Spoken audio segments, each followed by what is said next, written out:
Let's talk insurance.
Alright, what's happening, people? We all well? I hope we're all living a dream. This is a video I wanted to do for a while. My renewal for my insurance was way back in the summer, and during that time I had my eyes opened to me by various people regarding what I should do, because obviously my car had made a drastic change in April, which I did note down my insurance for, but there was more things I wanted to get in depth with and cover. And one of the biggest questions I've been getting in my DMs and just emails in general, or even just meeting people at car shows, is the question of insurance. Everyone needs it. If you're in the UK, at least, let me just talk on the grounds and the residents I know. Trust me, you need it. You're gonna need it. So yeah. Now, quite a few disclaimers before I even get into the details and everything that I wanted to talk and advise on. Firstly, I'm gonna go through my personal details, hence why I'm standing kind of like to the left here, because I'm gonna just be posting it up as you see it here. Insurance is dependent on the person. It's not a one size fits all. So what I'm telling you, the price that I got is definitely not gonna be the same for you. When I say definitely, it might be if you're in the same sort of situation and area and everything like that. If your parameters are the same as mine, then it will. But another thing as well I wanted to mention is that there are people out there that choose to not go down the path that I did, which will make sense later, i.e. like the clearing mods and everything like that and the different options I have. And I guess I can get that just for the sake of saving money. The only thing I will say is that if you have your pride and joy and you invest in it and you care for it and all of that, all it takes is for someone else to wipe that out for you in one minute, 1 second. Yeah, it's good to have your back should you live through that accident. Do you get what I mean? I don't think there's any other disclaimers. Oh, the other thing I was going to say, actually, there is one more disclaimer. The insurance company I use, which I'll be mentioning further, is Adrian Flux. I just want to make this clear, this is not a sponsored video. Again, I'm just talking about my experience. I'll go through I'll talk about previous insurers that I had very quickly as well. I started when I had the Civic. When I first bought the Civic 4 years ago, I was with Hastings Direct. They were good. I didn't have any problems, although I didn't need to claim, so I can't say that with my whole entire chest. Yeah. Then I went on from there to a company called Advanced Insurance. Again, they were good. Their customer service was good. They were quite old school with doing forms physically, like actually physically signing forms and all that stuff. But hey, I was covered. It's cool. It is what it is. And I'm now with Adrian Flux, which will be my second year being with them. And there's quite a few cool things that they do. So yeah, like I said, let's go. Right, I've also got my phone with me, right? So, because I've made notes, I don't want to miss anything. I don't want to talk in the video and then at the end I have to put a pinned comment or something like that. I might even have to do that now anyway. Scatterbrain at the moment. But yeah, anyway.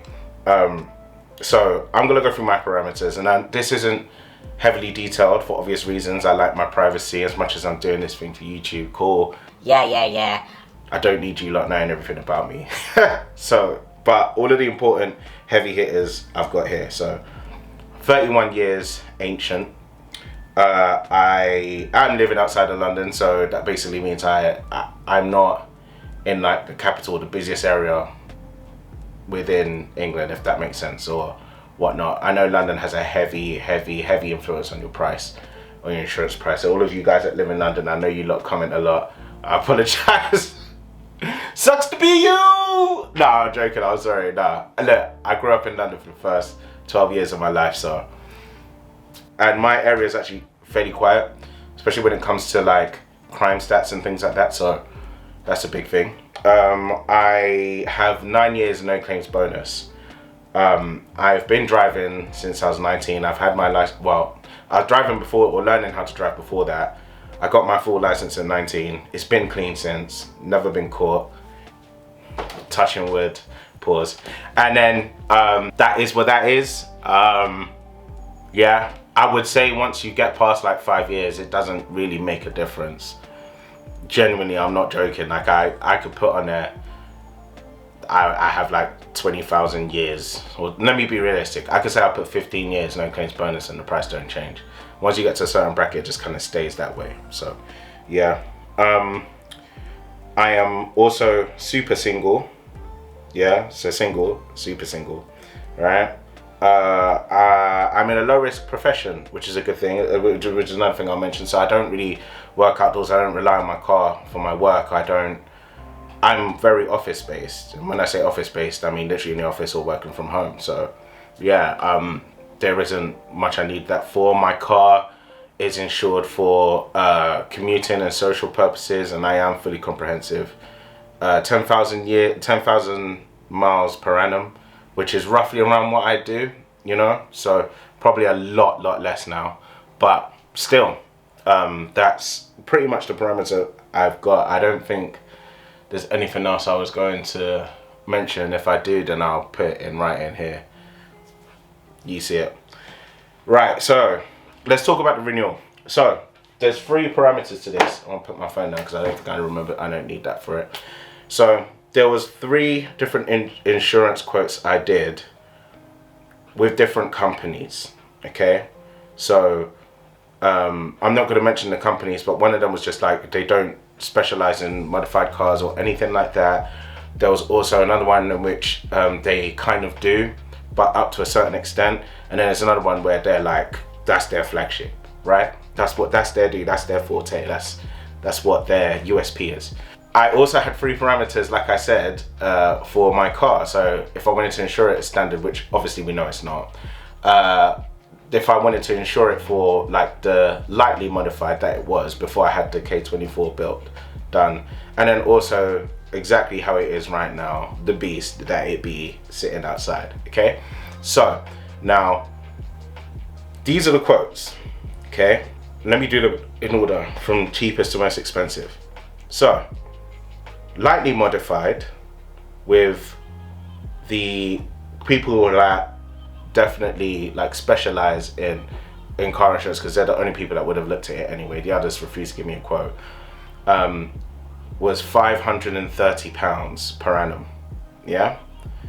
Now the second most expensive quote, this is where it gets interesting, was the K24 Frank build. That was £557 a year, I think. Yeah, right? No, sorry, £571 a year, right? And then the standard car. This one was with just the normal insurance, like insuring it like it was stock. Yeah, that was over £600. I actually asked my current insurers, Adrian Flux, the questioning behind it, because there was no way I was just gonna take it and like, you know, it kind of sounded a bit too good to be true. And they always say if something feels too good to be true, it usually is. When I spoke to them and I asked them about this, I'm gonna try and say it as close to verbatim as I possibly can, right?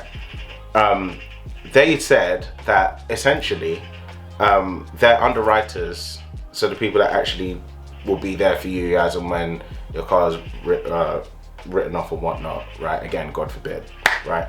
But yeah, they believe, they have the ethos and the belief that those that invest in their cars to the extent that I have, for example, are more likely to drive carefully or to take more care of their cars in certain situations than others.